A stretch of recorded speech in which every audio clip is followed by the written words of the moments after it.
بسم اللہ الرحمن الرحیم۔ آج کے نئے موضوع کے ساتھ جاوید رسول حاضر ہے۔ دوستو، آپ نے میری جو پچھلے ساری ویڈیوز دیکھی ہیں ان میں زیادہ تر گفتگو ہم سیاست پہ کرتے رہے ہیں اور حکومت کی کارکردگی پہ کرتے رہے ہیں، اور یہ ایسا موضوع ہے کہ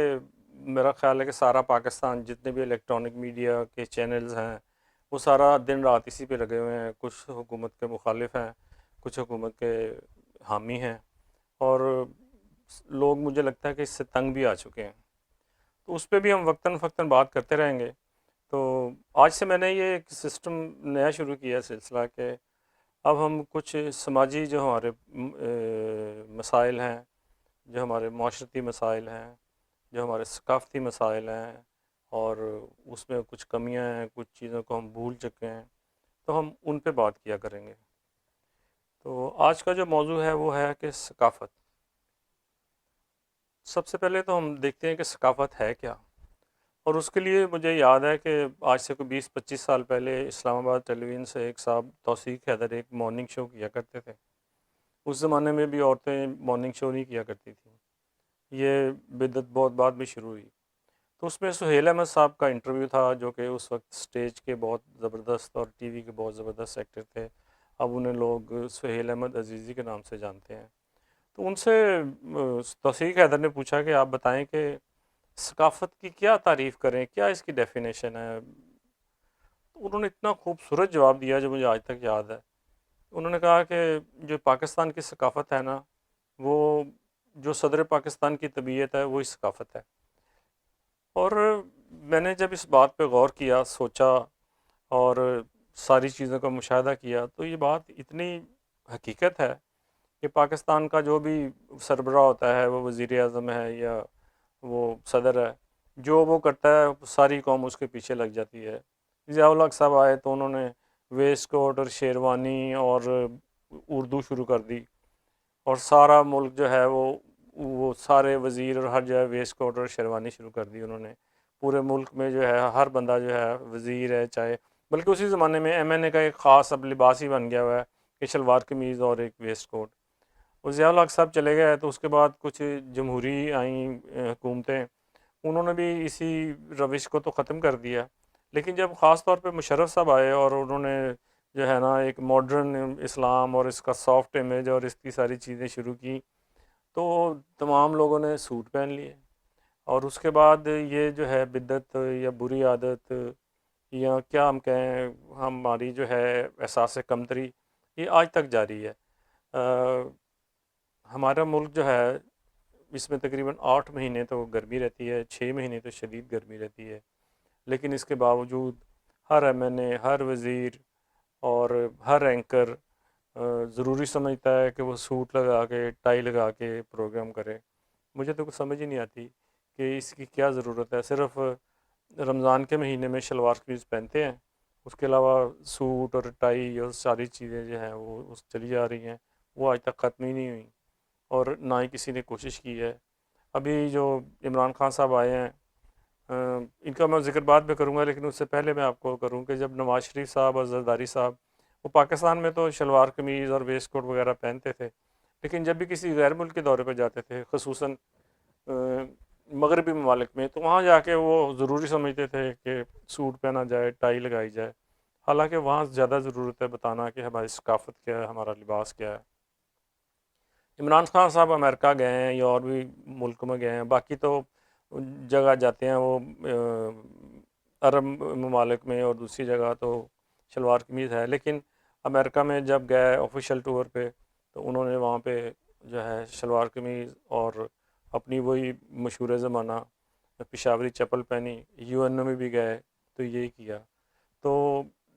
مجھے نہیں سمجھ آتی کہ ہم یہ کیوں سب کچھ کرتے ہیں۔ اس کا ایک فائنینشیل بھی اسپیکٹ ہے کہ سوٹ جو ہے وہ بہت مہنگا ملتا ہے شلوار قمیض کی نسبت، اور جو ہمارے کچھ وزیر اعظم تو رہے ہیں، جن میں نواز شریف صاحب ہیں، جس میں یوسف رضا گیلانی صاحب ہیں، وہ تو ڈیزائنرز کے سوٹ پہنتے تھے جو پتہ نہیں کئی کئی لاکھ کے ہوتے تھے، 8-8 10 10 لاکھ کے، جبکہ شلوار قمیض تو زیادہ سے زیادہ 4-5 ہزار کا بن سکتا ہے۔ تو ایک طرح سے یہ ایک مہنگائی بھی اس سے پیدا ہوتی ہے کہ عام آدمی بھی، سب لوگ جو ہیں وہ سوٹ ہی پہن رہے ہیں، شلوار قمیض جو ہے پتہ نہیں شاید اب جمعے تک محدود ہو گئی ہے۔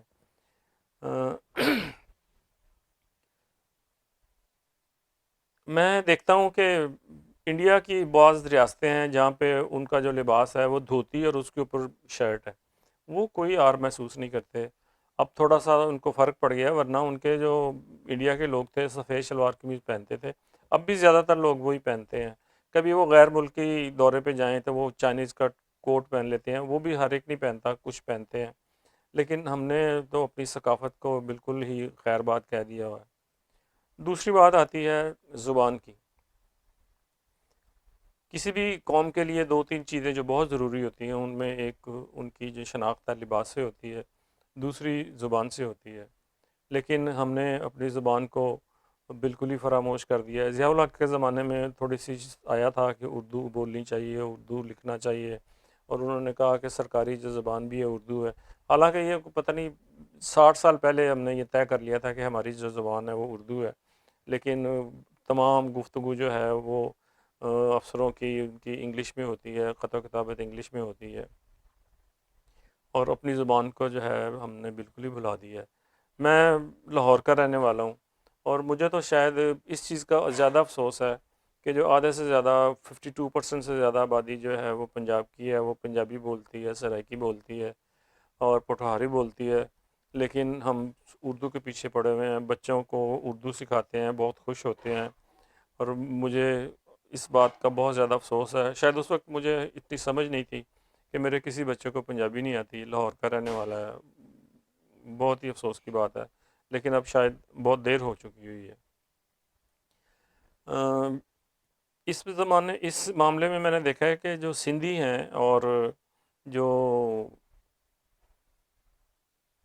صوبہ سرحد کے لوگ ہیں، بلوچستان کے لوگ ہیں،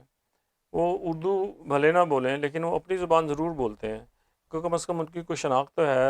آپ دیکھیں بھٹو صاحب کو سندھی آتی تھی، انگلش آتی تھی، اردو نہیں آتی تھی، بے نظیر کو انگلش آتی ہے، سندھی آتی ہے، اور وہ اپنے علاقوں میں تقریریں بھی سندھی میں کرتے ہیں۔ یہی حال بلاول صاحب کا ہے، لیکن ہم نے پنجابی کو بھی بالکل فراموش کر دیا ہے، اردو کو بھی فراموش کر دیا ہے۔ اب ایک ملغوبہ ہے انگلش کا، اردو کا، پنجابی کا، کوئی فقرہ ہمارا کمپلیٹ نہیں ہوتا کسی ایک زبان میں، انگلش میں یا اردو میں یا پنجابی میں، اس میں آدھے انگلش ہے آدھے اردو ہے، اور مزے کی بات ہے کہ کوئی زبان بھی صحیح نہیں آتی۔ اور اس سے جو زیادہ نقصان ہوا ہے وہ یہ ہے کہ ہم جو ہمارا جتنا صوفیانہ کلام ہے وہ بالکل آج کے پلے کے اوپر پڑتا ہی نہیں کسی کو۔ تیسری چیز جو ہے وہ ہے جس کو ہم کہتے ہیں فوک، یعنی ہمارا جو لوک کلچر ہے۔ لوک کلچر سے مراد ہے ہمارے دیہاتوں کا لباس، ہمارے دیہاتوں کے تہوار۔ مجھے یاد ہے کہ ایک زمانے میں لاہور میں ہم سمن آباد سے ایک ملحقہ آبادی پکی ٹھٹھی میں رہا کرتے تھے، تو جب میلہ چراغا ہوتا تھا تو وہ سالم ٹانگا کرا کے ساری فیملی جایا کرتی تھی۔ وہ سارے میلے ٹھیلے سب کچھ ختم ہو گیا، ماڈرن ساری چیزیں ختم ہو گئیں۔ وہ سارے جو پنجابی گیت سے عارفانہ کلام تھا، ٹپے تھے، مائیے تھے، وہ شوکت علی صاحب جب تھے،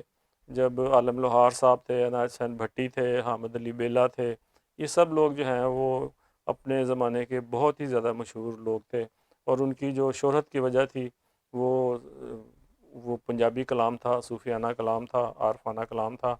اب اس کے نام پہ بھی بالکل نہیں ہے۔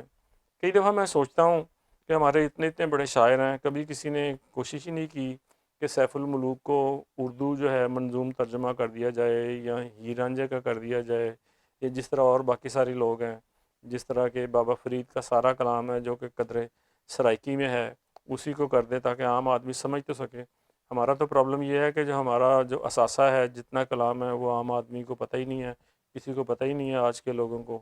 وہ جتنی ساری چیزیں ہیں پرانی چیزیں، کسی کو چرخے کا نہیں پتہ کہ وہ کیا ہوتا تھا۔ وہ دیواروں پہ بعض اوقات میں نے دیکھا ہے امریکہ میں بھی اور ادھر بھی لوگ دیوار پہ چنگیرے ٹانگ دیتے ہیں، انہوں نے ڈیکوریشن کے لیے حکا رکھا ہوا ہے، لیکن یہ ساری چیزیں جو ہیں وہ بالکل اب ختم ہو گئی ہیں۔ اور یہ چونکہ موضوع بہت زیادہ لمبا ہے، اور اس میں ہم بات کریں گے کہ فلم کیسے تباہ ہوئی، ٹی وی سا کیسے تباہ ہوا، اور ہماری جو شاعری ہے اس کو کیسے زوال ہوا، کتابوں کو کیسے زوال ہوا۔ اتنے بڑے چینلز ہیں، کروڑوں روپے وہ دیتے ہیں لوگوں سے لیتے ہیں، لاکھوں روپے وہ اپنے دیتے ہیں اینکرز کو، لیکن پورے ماہ میں بھی ایک گھنٹہ بھی ان کے لیے نہیں ہے کہ جس میں وہ کو ادب کی بات کر سکیں، شاعری کی بات کر سکیں۔ وہ جیو کبھی کبھی اس کو آتا ہے تو انہوں نے بزبان یوسفی ان کے جو نثر تھی اس کے بارے میں انہوں نے ایک پروگرام کیے۔ پھر آج کل شاید وہ تارڑ نامہ چل رہا ہے، ایک زمانے میں وہ انہوں نے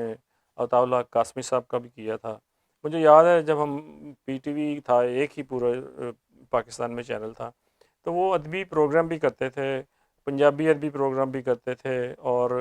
مجھے یاد ہے کہ جتنے بھی بڑے افسانہ نویس تھے اس میں انہوں نے ان کے پروگرام کیے، ان کے ڈراموں پہ، ان کے افسانوں پہ مبنی ڈرامے پیش کیے۔ مجھے یاد ہے کہ اشفاق احمد صاحب کا ایک محبت ایک افسانے اپنے زمانے کا زبردست قسم کا پروگرام تھا۔ پھر احمد ندیم قاسمی کے جو افسانے تھے ان کی سیریل پوری تھی قاسمی نامہ کے حساب سے۔ پھر منٹو راما کے نام سے بھی تھا ان کا پروگرام۔ اس کے علاوہ بھی شاعری کے بھی مشاعرہ بھی کروایا کرتے تھے، لیکن آج کسی کے پاس ٹائم نہیں ہے، ٹاک شو ہے، بکواس ہے، ایک دوسرے کو گالی گلوچ ہے، ہاتھا پائی ہے، دن بدن ہر چیز کا جہاں معیار ختم ہو رہا ہے وہاں گفتگو کا معیار، ادب، آداب سب ختم ہو گئے ہیں۔ تو اگلی دفعہ انشاءاللہ تعالی فلم کے بارے میں بات کریں گے۔ تو آج کے لیے اتنا ہی۔ اگر آپ سمجھتے ہیں کہ میری یہ جو گفتگو ہے اس میں کچھ ایسی چیزیں ہیں جو آج کی نسل کو سننی چاہیے، سمجھنی چاہیے، تو اس ویڈیو کو زیادہ سے زیادہ شیئر کریں، اس پہ اپنے ریمارکس دیں، تاکہ اگر میں کسی جگہ ٹھیک نہیں ہوں تو میری اصلاح ہو سکے۔ آخر میں تمام لوگوں کا بہت بہت شکریہ، اپنا، اپنے اہل خانہ کا بہت بہت خیال رکھیے۔ اللہ حافظ۔